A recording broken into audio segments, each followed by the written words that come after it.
Okay, आइए हम आराधना स्तुति शुरू करने से पहले हम प्रार्थना में जाएंगे और उसको महिमा चढ़ाएंगे।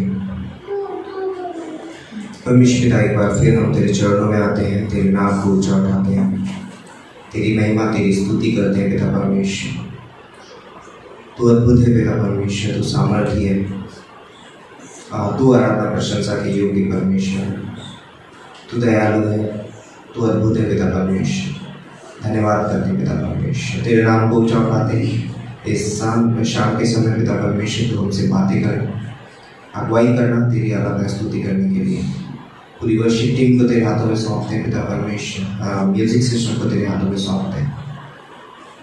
धन्यवाद करते हैं पिता परमेश्वर, सारा आदर महिमा तुझे देते हैं। यहाँ पर जितने भी लोग आए सबको तू आशीषित करना और सबके हृदय से तू व्यक्तिगत रूप से बातें करना। प्रभु यीशु मसीह के नाम से मांगते हैं, आमीन। यीशु का नाम है सारी जमीन पर।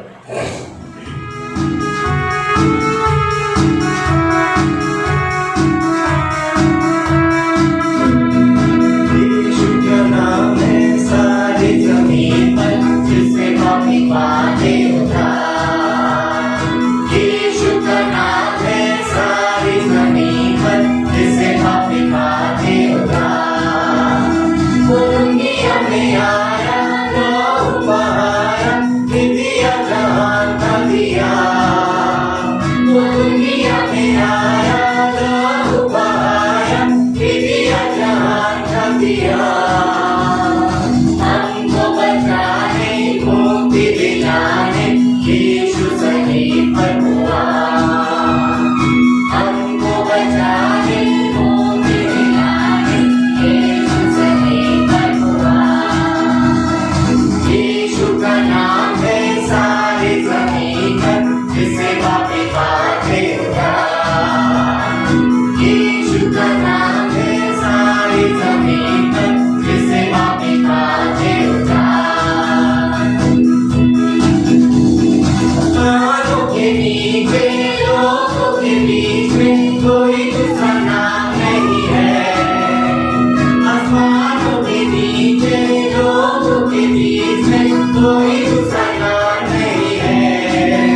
सिर्फ यीशु का नाम है सारी जमीन पर, जिससे पापी पाते उद्धार। यीशु का नाम है सारी जमीन पर, जिससे पापी पाते उद्धार। यीशु का नाम है सारी जमीन पर, जिससे पापी पाते उद्धार।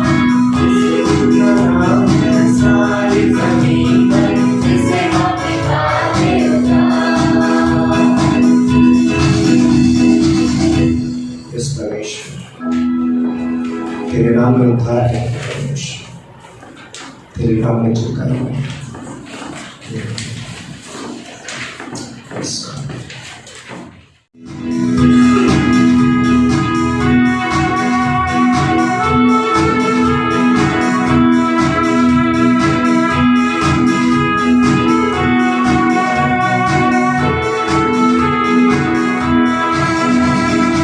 यीशु तेरा नाम सबसे ऊंचा है। यीशु तेरा नाम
से ऊंचा है। बीमारी से, गरीबी से, श्रापों से, पापों से पिता परमेश्वर तूने हमको छुड़ाया है। तू अद्भुत परमेश्वर है, तू प्रेमी है पिता परमेश्वर। तेरे प्रेम की कोई सीमा नहीं है पिता परमेश्वर। तेरा प्रेम महान है पिता परमेश्वर। तू अद्भुत है, तू अद्भुत है। तेरे जैसा पिता परमेश्वर इस दुनिया में कहीं नहीं है पिता परमेश्वर, कोई नहीं। धन्यवाद कर दे पिता परमेश्वर, तेरी पवित्रता महान है, तू पवित्र है। आज हम उस पवित्रता को देखते हैं पिता परमेश्वर, हम अचंभित हो जाते हैं पिता परमेश्वर। हम इस गीत को गाएंगे, जब मैं देखता तेरी पवित्रता।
जीवित और महान परमेश्वर पिता,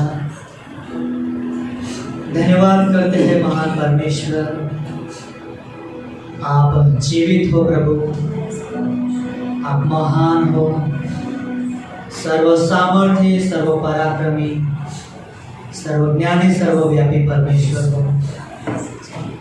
धन्यवाद करते हैं पिता परमेश्वर कि आप जो थे और है और हमेशा के लिए रहोगे प्रभु। धन्यवाद करते हैं आपकी महिमा के लिए जो पवित्रता से, गौरव से भरी हुई है। धन्यवाद करते हैं उस अनुग्रह के सिंहासन के लिए जो अद्भुत है प्रभु। धन्यवाद करते हैं महान परमेश्वर कि आप हमारे बीच में वास करते हैं। आपकी उपस्थिति अपने लोगों के साथ बनी रहती है प्रभु। धन्यवाद करते पिता परमेश्वर कि आप हमारे बीच में हो प्रभु, और इस कलीसिया के बीच में आपकी उपस्थिति है। धन्यवाद करते प्रभु कि आप हमारे जीवन का मकसद हो। हमारा जीवन आपकी आराधना का कारण है, इसलिए हम अपने जीवन से प्रभु आपको आदर सम्मान देते पिता। धन्यवाद करते हैं राजा परमेश्वर, धन्यवाद करते हैं प्रभु। सारी आराधना, सारी महिमा आपके चरणों में सौंपते हैं प्रभु। होने दिन आज की सभा को आशीषित करना, हम सबके साथ व्यक्तिगत रूप से बातें करना, उत्साहित करना, आपके राज्य के लिए, आपकी महिमा के लिए वैसे हमारी प्रार्थना है। ये प्रार्थना हमारे उद्धारकर्ता जीवित यीशु के नाम से मांगते हैं। ये समय जो है अद्भुत समय है। आज हम इस मिडवीक सभा में हैं। जैसे मानो कि हमने रविवार से शुरुआत किया और अद्भुत समय रहा अभी तक, है ना। अद्भुत रविवार की सभा रही और बाइबल स्टडीज भी अद्भुत रहे। और रियली आज जो मिडवीक सभा है वो भी परमेश्वर के अनुग्रह के द्वारा, आशीष के द्वारा बहुत अद्भुत होने वाली है। और जैसे कि इस हफ्ते के बारे में हम बात करेंगे कि इस कलीसिया के द्वारा होने वाले कार्यक्रम के बारे में। जैसे आज बुधवार की सभा है, मिडवीक सभा है, और जो भी हमारे साथ जुड़े हैं आप सभी का स्वागत है फिर से एक बार। और गुरु शुक्र शनि बाइबल कॉलेज है, आप इसको याद रखें। और जैसे 5 बजे से लेके 6 के बीच में शनिवार को आउटरीच है, उसके बाद में फैमिली विजिट है। फिर हम रविवार की शाम को यहाँ पे मिलने वाले हैं और अद्भुत समय रहेगा। और हम रियली आपको सभी को प्रोत्साहित करते हैं इस एक्टिविटीज में हमारे साथ बने रहिए और रियली परमेश्वर की महिमा करें। तो आइए इन सारी चीजों को परमेश्वर के चरणों में रखते हैं और प्रार्थना करते हैं। परमेश्वर, हम धन्यवाद देते हैं, आपके नाम को ऊंचा उठाते हैं, आपकी स्तुति करते हैं, आपकी प्रशंसा करते हैं प्रभु यीशु मसीह। ये जो समय है परमेश्वर आपने दिया है आपकी सेवा के लिए, आपके कार्य के लिए परमेश्वर। और जो भी यहाँ पे आज प्रभु आपकी आराधना की गई परमेश्वर, आपने सुन लिए परमेश्वर। धन्यवाद करते हैं आराधना टीम के लिए और जो भी उन्होंने अगुवाई की, धन्यवाद देते हैं प्रभु। जो भी परमेश्वर अभी जो आपका वचन आने वाला है प्रभु, आप उस वचन के लिए हम मांगते हैं आपका अभिषेक हो परमेश्वर, आपके दास और आपके वचन पे परमेश्वर सुनने वाला हर एक व्यक्ति प्रभु आत्मिकता में प्रभु जागरूक रहे, इसे हम प्रार्थना करते हैं। और परमेश्वर सुनने के लिए हर एक के काम को खोलना परमेश्वर, ताकि प्रभु सुनकर छोड़ना दे प्रभु, अपने हृदय में लागू करे परमेश्वर। धन्यवाद करते परमेश्वर, खास करके इस हफ्ते में जो भी कार्यक्रम होने वाले सारे कार्यक्रम आपके हाथ में सौंपते हैं प्रभु यीशु मसीह। सभी कार्यक्रम में अगुवाई करिए, मदद करिए। धन्यवाद करते हैं प्रभु यीशु मसीह के नाम से हम मांगते हैं, आमीन।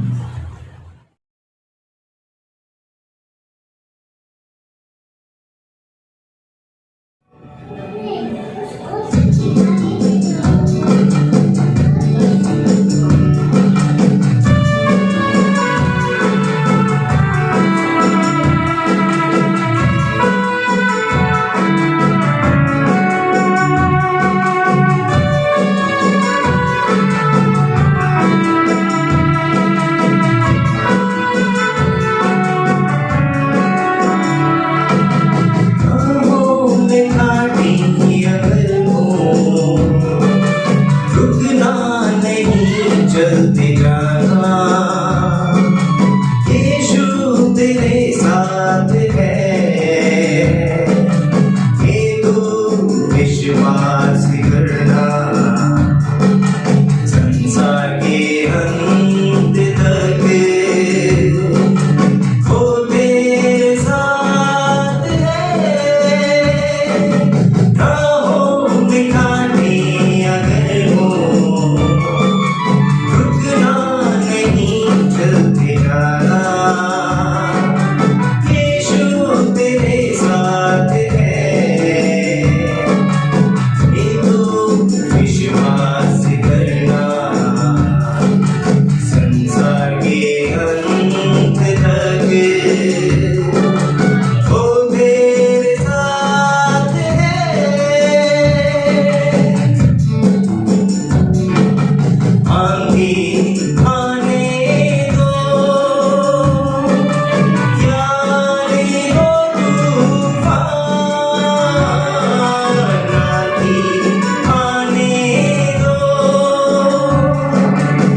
तो आइए मेरे साथ निकाल सकते हो यहेजकेल की किताब उसका 22वां अध्याय और उसकी 30वीं पंक्ति।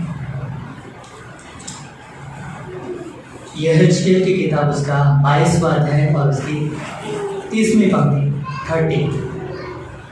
तो बहुत ही अच्छा गाना था, राहों में कांटे अगर हो लेकिन रुकना नहीं, क्या करना है? चलते जाना है। क्यों चलते जाना है? क्योंकि प्रभु यीशु मसीह हमारे साथ है।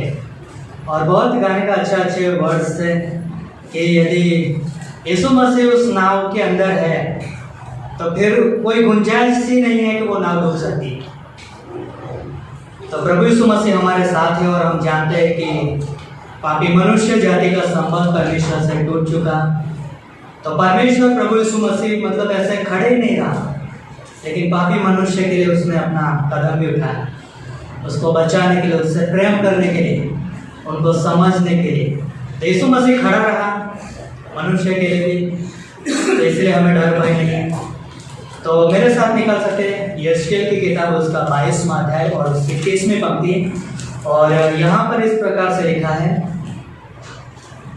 मैंने उनमें ऐसा मनुष्य ढूंढना चाहा जो बाड़े को सुधारे और देश के निमित्त नाके में मेरे सामने ऐसा खड़ा हो कि मुझे उसका नाश न करना पड़े, परंतु ऐसा कोई न मिला।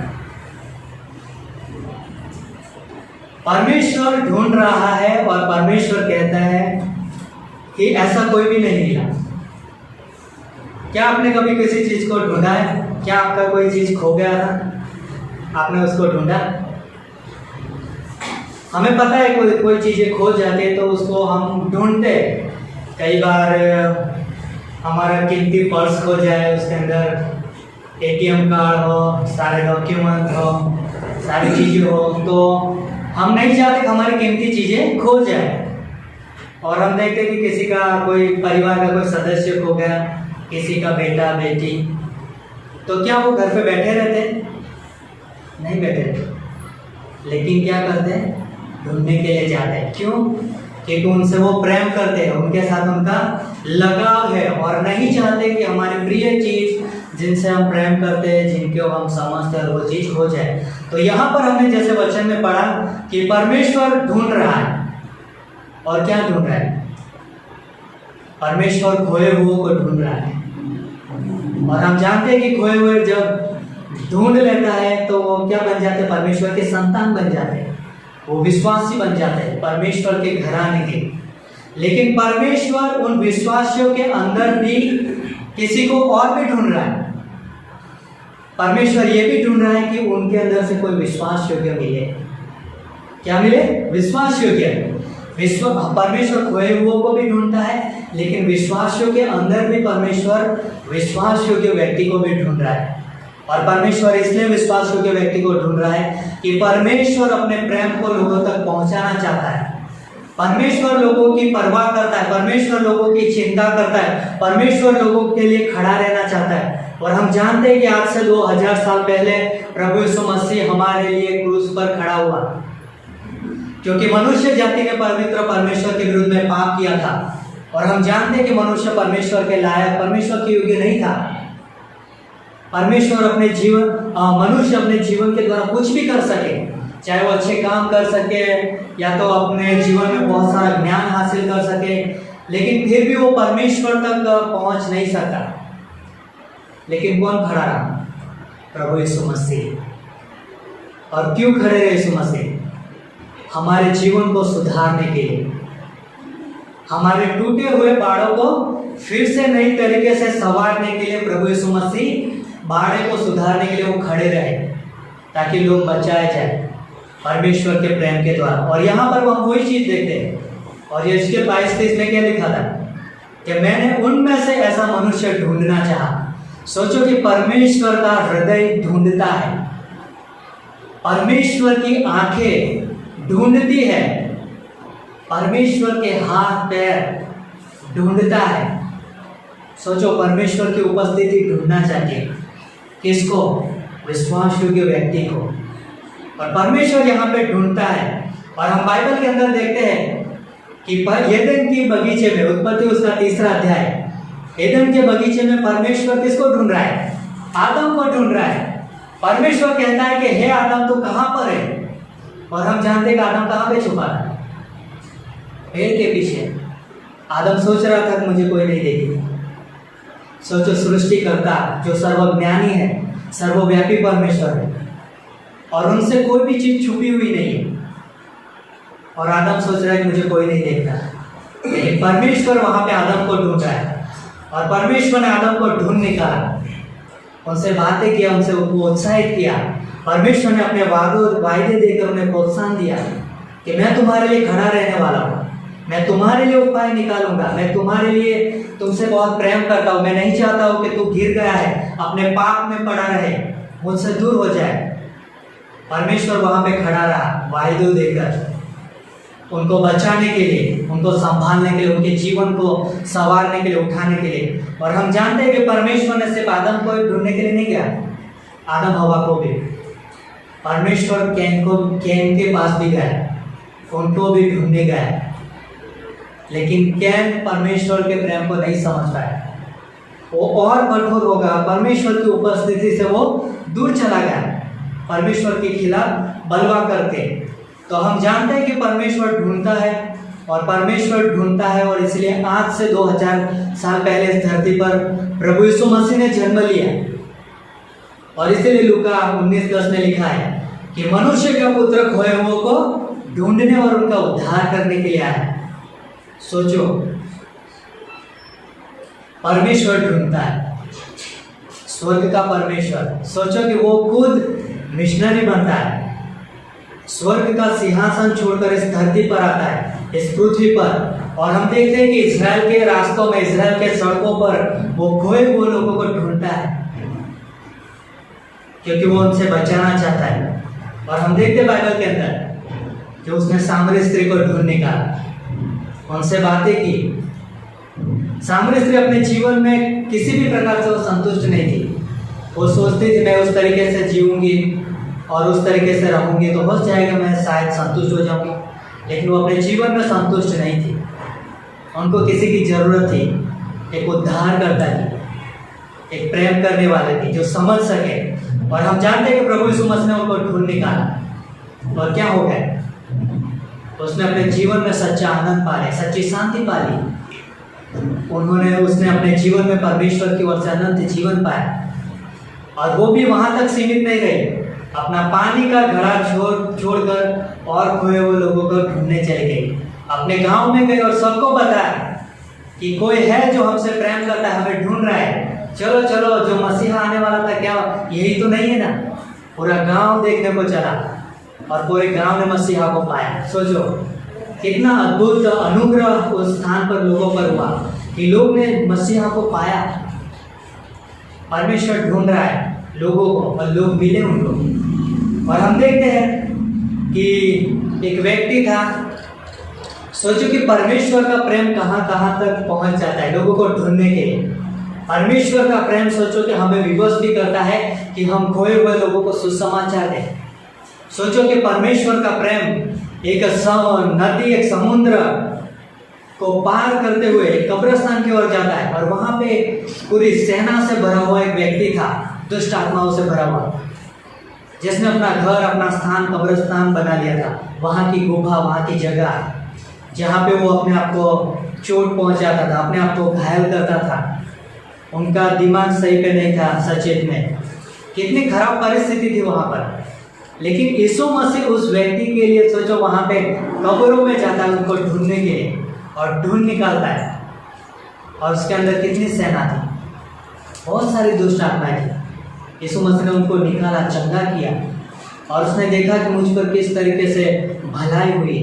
और उसने अपने जीवन में निर्णय लिया कि जिसने मुझ पर अनुग्रह किया है, जिसने मुझ पर दया दिखाई है, जो मुझे प्रेम करता है, मेरे बारे में परवाह करता है, चिंता करता है, क्यों ना मैं अपने जीवन को उसके लिए जीऊं। और उसने अपने जीवन को यीशु मसीह को समर्पित कर दिया और यीशु मसीह को कहा कि मैं आपके पीछे चलना चाहता हूँ, मैं आपके साथ आना चाहता हूँ, मैं आपकी सेवा करना चाहता हूँ। यीशु मसीह ने कहा कि सच में यदि तू मेरी सेवा करना चाहता है तो तू अपने गांव में वापस है, परमेश्वर ने तुझ पर कैसी भलाई किया है, परमेश्वर ने तुझ पर कैसा अनुग्रह किया है, दया दिखाई, वो तो अपने रिश्तेदारों को, अपने संबंधियों को जाके बता। और हम जानते हैं कि वो डिकापोलिस नामक एक जगह पे गया जो कि 10 नगर थे, और वहाँ पे जा जाकर वो सुसमाचार प्रचार करने लगा।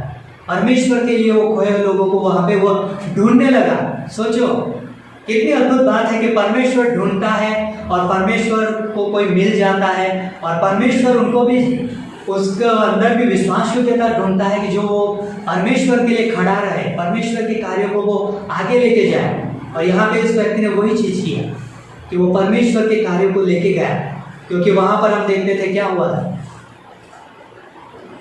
वहाँ के गांव वालों ने, वो चरवाहों ने मना कर दिया था कि यीशु मसीह आप हमारी सीमाओं में मत आना, निकल जाओ यहाँ से। और लोगों ने निकाल दिया, वो चले गए, लेकिन यीशु मसीह ने उस व्यक्ति को भेजा। तो परमेश्वर ढूंढता है, और परमेश्वर हमें पता है कि परमेश्वर जिसको ढूंढता है और वो व्यक्ति जब मिल जाता है तो परमेश्वर उस व्यक्ति को अपनी महिमा के लिए का खास व्यक्ति बना देता है। ये जो कब्र के स्थान में जो व्यक्ति था, क्या उसके अंदर कोई योग्यता थी? कुछ भी नहीं था। सामरी स्त्री, वो अपने जीवन को छुपा रही थी, लोगों के सामने प्रकट नहीं कर रही थी, लेकिन जब यीशु मसीह ने उनको ढूंढ निकाला तो यीशु मसीह ने उनके जीवन को मतलब एक बहुत अच्छा बना दिया, उन दोनों के जीवन को। सोचो, मतलब कि परमेश्वर जिनको ढूंढता है और जो व्यक्ति परमेश्वर को मिल जाता है तो परमेश्वर उनके जीवन को, मतलब परमेश्वर अपनी महिमा के उनको एक खास व्यक्ति बना देता है। उनके अंदर परमेश्वर अपनी योग्यता डालता है ताकि वो परमेश्वर के लिए खड़ा रहे, वो भी परमेश्वर का कार्य, परमेश्वर के हृदय को लेके वो भी बाढ़ में सुधारने के लिए खड़ा रहे, वो भी देश के निमित्त मध्यस्थता के लिए खड़ा रहे। और यहाँ पर वही चीज़ होती है। और बाइबल के अंदर हम देखते हैं बहुत सारे लोग हैं। गिदोन के अंदर क्या कोई योग्यता थी? वो तो डरपोक था, वो तो छुप रहा था, वो गरीब था, लेकिन परमेश्वर ने उनसे बातें किया और परमेश्वर का अद्भुत कार्य करने वाला बना। हम देखते हैं मूसा के बारे में कि मूसा भी बहुत बहाने बनाता था कि मैं बोलना नहीं जानता, लेकिन परमेश्वर ने उसको ढूंढा और अपनी महिमा के लिए, सोचो कि 20 लाख लोगों का उसने अगुवाई किया। ये क्षमता, ये काबिलियत कैसे आया? परमेश्वर के द्वारा, क्योंकि परमेश्वर जिसे ढूंढता है उसे खास व्यक्ति एक बना देता है। तो हम देखते हैं कि अब्राहम के बारे में भी देखते हैं। इब्राहिम बूढ़ा था, लेकिन परमेश्वर ने उनको एक जातियों का पिता ठहराया, विश्वास का पिता ठहराया। यर्मिया जो कि एक लड़का था, लेकिन परमेश्वर ने उसके जीवन को बहुतायत से उपयोग किया अपनी महिमा के लिए। हम देखते हैं राहाब के जीवन के बारे में कि वो एक वेश्या थी, लेकिन परमेश्वर ने भी उसको एक चुना अपने महिमा के लिए, अपने कार्य के लिए। वैसे ही हम देखते हैं नाओमी के बारे में कि वो एक विधवा थी, कोई सहारा, कोई आसरा नहीं, लेकिन हम जानते हैं कि यीशु मसीह ने, परमेश्वर ने उनके जीवन को भी संवारा। और हम जानते हैं कि वो एक आशीषित भरी स्त्री बन गई रूत के द्वारा। उनके वंशावली से दाऊद आता है। सोचो, मसीहा आता है, परमेश्वर बनाता है। जक्कई के जीवन के बारे में देखें, वो नाटा था, त्यागा हुआ था, लेकिन परमेश्वर ने उसको उपयोग किया। थोमा के बारे में हम देखें, वो सब करने वाला व्यक्ति था, लेकिन वो भारत देश में आया कोई वो को ढूंढने के लिए, बाड़े में खड़ा रहने के लिए, सुधारने के लिए। सोचो, विलियम कैरी, वो जूता बनाने का काम कर रहे थे, कोई योग्यता संसार के नीचे से, संसार की नजरों से देखे तो एकदम हम लोग नीचा देखते हैं, लेकिन परमेश्वर ने उनको बहुतायत से ऊंचा उठाया। उनके पास परमेश्वर का विजन, दर्शन आया खोए हुए लोगों के प्रति। और हम जानते हैं कि आज कई सारी भाषाओं में उन्होंने अनुवाद किया बाइबल का, और आज हम पढ़ सकते हैं, समझ सकते हैं। कई सारी हॉस्पिटल, कॉलेज, बाइबल कॉलेज, बहुत सारे सती प्रथा, बहुत सारी चीज़ों को उन्होंने ये किया। तो मतलब कि परमेश्वर ढूंढता है, और जो मिल जाता है तो परमेश्वर उसे खास व्यक्ति भी बना देता है। तो जब परमेश्वर हमें ढूंढ लेता है तो परमेश्वर हमारे बैकग्राउंड, हमारा इतिहास, हमारा पास्ट, हमारा चीज़ें क्या थी, परमेश्वर के लिए वो कोई मायने नहीं रखता कि हम पहले क्या थे और क्या नहीं थे, हम कहाँ से आते हैं और क्या है, हम कितने पढ़े लिखे हैं या पढ़े लिखे नहीं है, हमारे अंदर सामर्थ्य है या नहीं है, हम कमजोर है या नहीं है, हम दिखने में अच्छे हैं या नहीं है, हमारे पास क्या है या क्या नहीं है। परमेश्वर को ये सारी चीजें कोई मायने नहीं रखता। परमेश्वर हमारा ये बैकग्राउंड बिल्कुल नहीं देखता, लेकिन परमेश्वर एक चीज देखता है कि क्या हमारा जीवन, क्या हमारा हृदय परमेश्वर के लिए तैयार है। और यदि हाँ ऐसा है तो परमेश्वर फिर वो अपनी सामर्थ्य में देता है। परमेश्वर हमें एक सहायक देता है, पवित्र आत्मा। वो हमारे जीवन के अंदर वो योग्यताओं को, वो वरदानों को लेके आता है ताकि हमारा जीवन परमेश्वर की महिमा के लिए उपयोग हो। तो परमेश्वर जब हमें ढूंढता है तो वो हमारा बैकग्राउंड नहीं देखता है, लेकिन वो हमारा हृदय देखता है, हमारी उपस्थिति देखता है। और परमेश्वर जब ढूंढता है तो वो बुलाता भी, और जिसको बुलाता है तो उसको बनाता भी, वैसा ही नहीं छोड़ देता। परमेश्वर ने जिसका हाथ थामा है तो पकड़ के ही रखता है, वो कभी नहीं छोड़ता। और इसलिए हम देखते हैं उनके वादों में परमेश्वर कहता है यीशु मसीह कि मैं ना तुम्हें कभी छोड़ूंगा और ना कभी त्यागूंगा। यशायाह 39:15 में लिखा है कि हो सकता है कि तुम्हारे जन्म देने वाली माता यदि तुम्हें छोड़ दे, सोचो वो न छोड़ने वाली माता भी बोलते हैं कि तुम्हें छोड़ दे, लेकिन यीशु मसीह कहता है कि मैं तुम्हें कभी न छोड़ूंगा, मैं तुम्हें कभी न त्यागूंगा। सोचो कि परमेश्वर हमारे लिए खड़ा रहता है। क्यों खड़ा रहता है? क्योंकि उसने हमें ढूंढ निकाला है, उसने हमारे हाथ को पकड़ लिया है। फिर हमें डरने की जरूरत नहीं है, चाहे हमारे जीवन में बीमारी हो, चाहे वो समस्या हो, चाहे वो परिस्थिति हो, क्यों या तो फिर शैतान ने भी हमारा पैर क्यों ना पकड़ा हो, लेकिन हमें याद रखना है कि यीशु मसीह ने हमारे हाथ को पकड़ा, उसके हाथों में हमारा जीवन सुरक्षित है, वही हमें बनाता है। और हमें याद रखना है कि उसने हमारे जीवन में अच्छा काम आरंभ किया है, शुरुआत किया है, तो वो अंत तक पूरा करेगा, क्योंकि वो विश्वास योग्य है परमेश्वर, और वो परमेश्वर जगत के अंत तक हमारे साथ रहता है। तो हमें याद रखना है कि परमेश्वर हमें ढूंढता है, और परमेश्वर चाहता है कि विश्वास योग्य व्यक्ति को भी वो ढूंढता है। और हम परमेश्वर इसलिए विश्वास योग्य व्यक्ति को ढूंढता है कि वो परमेश्वर के लिए खड़ा रहे। परमेश्वर ने पौलुस को ढूंढ निकाला, और हम जानते हैं कि परमेश्वर ने देखा उसके अंदर एक विश्वास योग्यता, और पौलुस को अपने जीवन में परमेश्वर के लिए भी वो खड़ा रहा। खोए हुए लोगों को ढूंढा, बहुत सारे उसने कलीसिया स्थापन की, बहुत सारे उसने पत्रियां लिखा, बहुतों के लिए उसने मध्यस्थता की, प्रार्थना की, गांव-गांव सताव में, दुख में, तकलीफ में परमेश्वर के कार्यों को, मिशन को वो आगे ही लेके गए। और उसने अपने जीवन को एक मकसद बना लिया कि जीना मसीह और मरना लाभ है। सोचो कि वो ढूंढने के लिए गया परमेश्वर के हृदय को लेकर, और वो बाड़े को सुधारने के लिए वो खड़ा रहा, देश के निमित्त वो प्रार्थना करने लगा। सोचो गलातियों की कलीसिया में जब झूठी शिक्षा आ जाती तो कौन खड़ा रहता है? पौलुस, ताकि लोग बहकाए ना जाए, लोग भटके ना। और पौलुस वहां पे खड़ा रहा और झूठी शिक्षा से कलीसिया को बचा लिया। तो परमेश्वर चाहता है कि ऐसे विश्वास योग्य व्यक्ति परमेश्वर ढूंढना चाहता है, परमेश्वर चाहता है ऐसे लोग उनको मिले, तो इसलिए परमेश्वर ढूंढता है। तो बाड़ा सुधारने और देश के निमित्त नाते में क्यों खड़ा रहना? क्यों हमें बाड़ा सुधारने के लिए खड़ा रहना है? क्यों हमें देश के निमित्त खड़ा रहना है? यूहन्ना 10:10 में क्या लिखा है कि शैतान चोर है,